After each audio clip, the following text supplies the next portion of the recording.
যে দুঃখ, যে অভাব, সবকিছু ক্যামেরা এবং সুধীজন,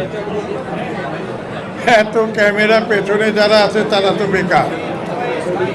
যাই হোক, আলোকিত হয়েছে।